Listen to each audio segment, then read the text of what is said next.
Salam, selamat pagi Bapak Ibu jemaat yang dikasihi oleh Tuhan. Shalom, selamat pagi Ibu Bapak, saudara-saudara yang diberkati Tuhan kita. Shalom, selamat pagi jemaat yang dikasihi oleh Tuhan Yesus Kristus.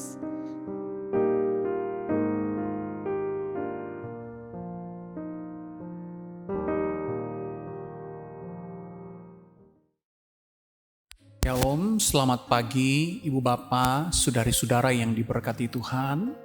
Sebelum kita membaca dan merenungkan firman Tuhan, mari kita berdoa.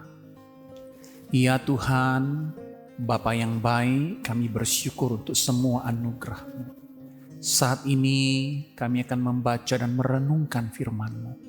Tolonglah kami ya Tuhan dapat mengerti dan menghidupinya dalam hidup kami setiap hari. Terima kasih Bapa, di dalam nama Yesus kami berdoa, amin.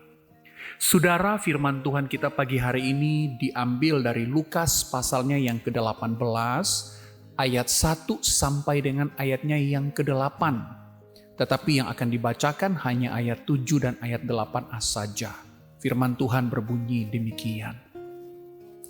Tidakkah Allah akan membenarkan orang-orang pilihannya yang siang malam berseru kepadanya?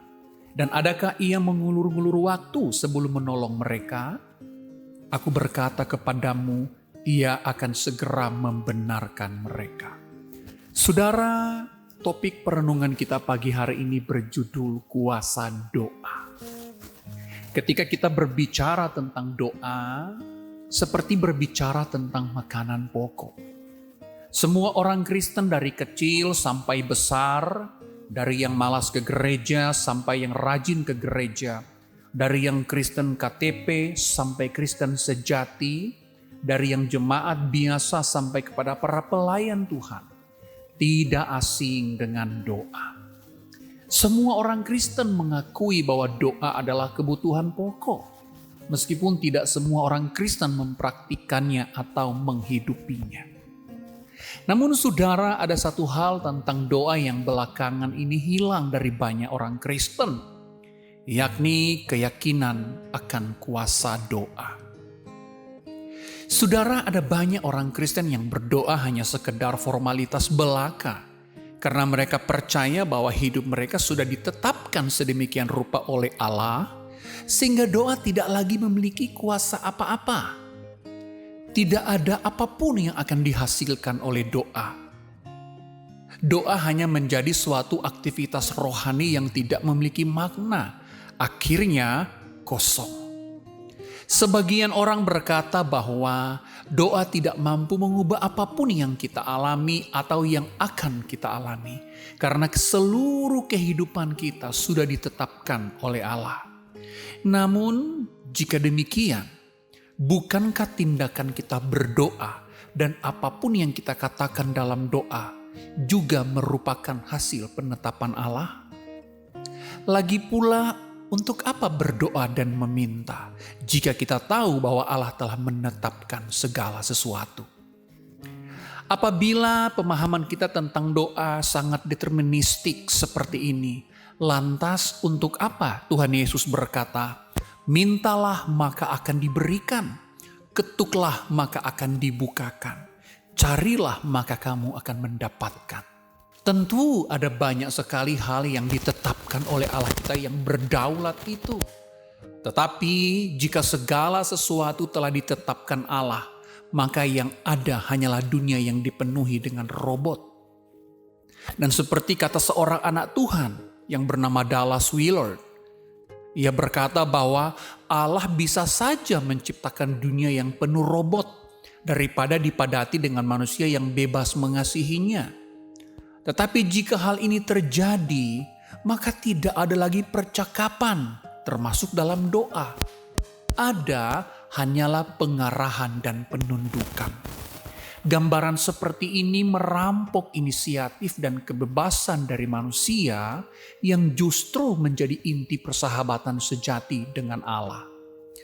Dallas Willard menambahkan bahwa jika Anda mengartikan percakapan dalam doa hanyalah proses di mana Allah memberitahu Anda apa yang harus Anda lakukan, arti Anda tidak melihat nilai penting dari berbicara dan mendengarkan Allah. Karena itulah saudara, doa memiliki kuasa. Bahkan Allah lah yang membuat doa itu memiliki kuasa. Tidak jarang lewat doa Allah menunjukkan kebesaran dan keagungannya. Itulah mengapa Tuhan Yesus meminta kita untuk berdoa. Bahkan berdoa dengan dalam tanda kutip dengan ngotot. Berdoa dengan dalam tanda kutip keras kepala. Berdoa seperti seorang janda dalam Lukas pasal 18 ini. Meskipun berkali-kali ditolak, sang janda tetap datang memohon kepada sang hakim yang jahat itu. Tuhan meminta kita berdoa seperti ini. Apalagi Tuhan adalah Bapa yang baik, tidak seperti hakim yang lalim itu. Saudara, tentu kita masih ingat pembicaraan Allah dengan Abraham di dalam Kejadian pasal 18 ketika Allah akan menghancurkan Sodom dan Gomora. Ketika Abraham berani bernegosiasi dengan Allah.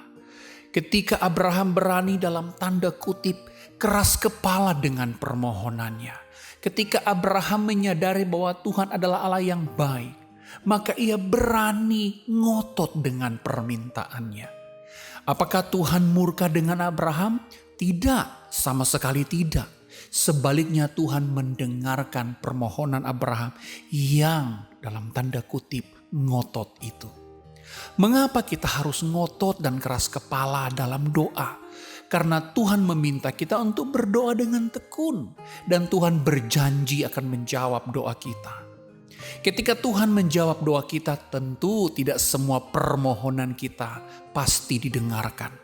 Doa kita tetap akan dijawab Allah. Dan jawaban Tuhan selalu yang terbaik bagi kita.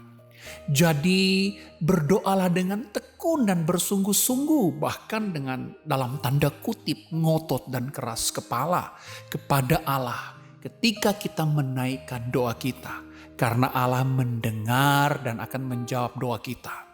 Di waktu yang sama kita harus rendah hati dan percaya bahwa jawaban Tuhan terhadap doa kita merupakan jawaban yang terbaik darinya bagi kita. Amin. Mari berdoa. Tuhan, ajarkan kami untuk memiliki kerohanian yang sehat lewat sebuah doa yang baik, yang intens, yang tekun kepada Engkau. Di dalam doa kami berelasi dengan Engkau.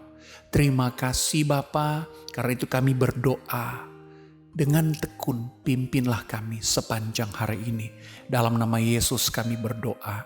Amin.